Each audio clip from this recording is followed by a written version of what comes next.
안녕하세요. 지한이 아빠입니다. 오늘은 대출은 정말 받기 싫은데 어떻게 해야 되느냐. 레버리지를 활용해야 되는데 난 대출 정말 싫다.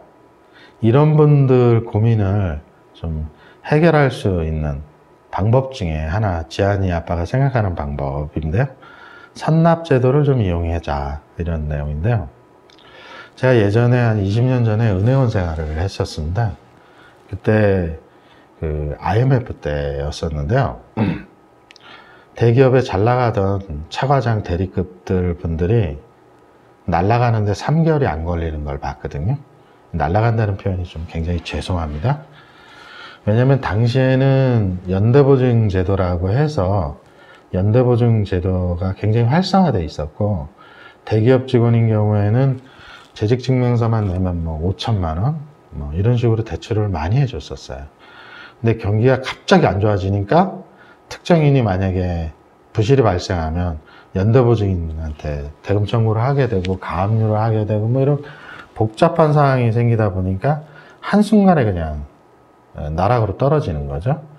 그리고 이제 대출이자를 매달 내야 되니까 그게 한 달만 연체가만 돼도 지금은 불량거래자에 등록을 되면 한순간에 은행거래나 금융거래가 마비가 오는 그런 상황입니다.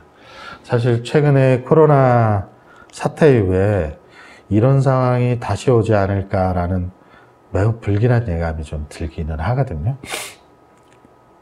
근데 이제 우리는 재테크 관점으로 좀 말씀드리면, 재테크를 이렇게 이제 공부를 하거나 하다 보면 이 대출을 안 낄 수가 없거든요. 그러니까 즉 레버리지를 활용하지 않을 수가 없습니다. 그 레버리지는 대출을 활용하는 방법도 있고, 부동산 투자인 경우에는 전세보증금을 활용하는 방법도 있죠. 전세보증금을 활용하는 걸 갭 투자라고 하죠, 사실은. 근데 이 금액 단위가 크고 안정적이기 때문에 저는 가능하면 레버리지를 활용하는 게 좋다. 왜? 우리는 직장 생활을 하고 있고 매월 일정한 현금 흐름을 가지고 있거든요. 가지고 있기 때문에 자기가 벌고 있는 현금 흐름 범위 내에서 이걸 정리하면 충분히 가능하다고 판단되면 레버리지를 활용하는 게 낫다. 더군다나 최근 금리는 거의 대출이자는 2%, 3%대니까요. 실제로 부담도 많이 들지 않죠. 다만 최근에 부동산 담보대출은 대출을 받자마자 바로 원리금 상환을 해야 됩니다. 즉 예전에는 거치기간을 뒀죠. 2년, 5년 이런 식으로 해서 이 이자만 내다가 일정 시간이 지난 후 원금과 같이 내는 방식인데, 최근은 그냥 대출을 받으면 바로 원리금 분할 상환을 해야 되는 이런 식의 대출이 많은데요. 어쨌든 오늘 말씀드릴 핵심은 선납제도를 이용해라. 이게 뭔 말이냐면 1월 1일 날 대출을 받았다고 가정하겠습니다. 부동산 담보대출을 1월 1일 날 받으면 대출이자를 언제 냅니까? 보통 한 달 후인 2월 1일 날 내죠.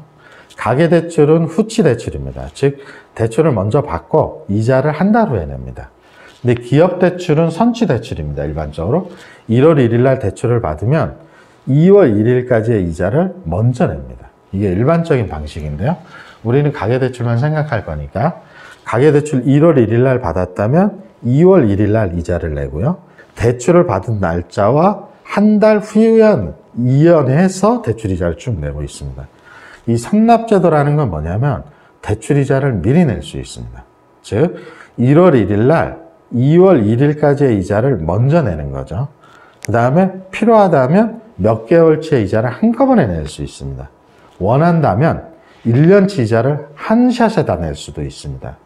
저의 경우에는 어떻게 하고 있냐면, 저는 1월 1일 날 대출을 받았다면 한 달치씩 선납을 합니다. 즉 2월 1일까지의 이자를 미리 내는 거죠. 이런 방식의 장점은, 첫 번째는 1월 1일 날 대출을 받았다면 2월 1일 날까지 이자를 선납을 했다면 실제 다음번 이자를 내는 날은 3월 1일이거든요. 즉 60일간의 텀을 둘 수가 있습니다.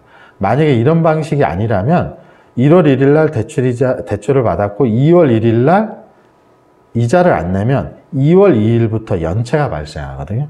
요즘은 금융기관 신용 전선망이 워낙 잘 돼 있어서 2월 1일 날 연체가 발생하면 바로 불량거래자, 연체자 등록이 되거든요. 또 부동산 대출은 아무래도 금액이 크기 때문에 연체이자도 굉장히 비쌉니다. 그래서 대출을 받기가 싫다, 아니면 레버리지는 활용하고 싶다라면 이런 선납제도, 즉 내가 원하는 날짜까지 선납을 하는 거죠. 그래서 저는 한 달치 이자를 먼저 내기 때문에 1월 1일 기준으로 보면 2월 1일 날 예를 들면 돈이 없다 하더라도 3월 1일 날 내면 되거든요. 그럼 연체가 아닌 거죠. 이런 식으로 관리를 하면 굉장히 편하다. 마음 심적인 부담이. 그래서 보통 직장을 옮기는 경우에도, 직장을 옮기게 되면 중간에 이제 현금 흐름이 빠지니까 보통 경험상 보면 한 90일 정도가 되거든요. 한 3개월 정도 텀을 두고 움직이죠. 그렇다고 생각한다면 리스크를 아예 줄이려면 3개월치 이자를 선납을 하는 겁니다. 처음만 선납하시면 돼요. 지금 무슨 말씀이냐면 1월 1일 날 3월 1일까지 선납을 하는 거예요. 3월 1일까지 선납을 하면 2월 1일 날 4월 1일까지 선납. 그 다음부터는 한 달씩만 선납하면 되거든요. 그러니까 처음 받을 때만 3개월치를 다 선납하고 그 다음부터는 2월 1일부터는 5월 1일 거를 선납하면 되니까 한 달치씩만 선납하면 되거든요. 그러니까 처음에만 비용이 조금 들지 그 다음부터는 정상적으로 이렇게 선납을 계속 해가면 되는 거니까 큰 문제가 없다.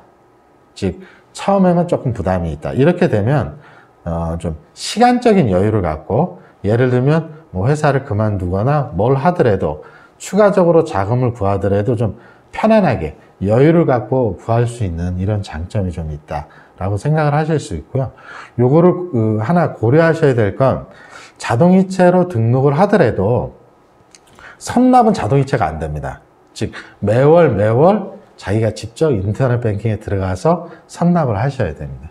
이런 단점이 있는데, 기간을 좀 여유를 갖고 레버리지를 활용하는 관점에서 본다면 상당히 좋은 해결책이 될 수 있다. 뭐 1년 내내 신경 쓰고 싶지 않다. 그럼 1년치를 다 선납을 하는 거죠. 예를 들면 1억을 받았다, 대출을 1억을 받았다면 한 달에 2% 하면 20만 원 정도 되잖아요.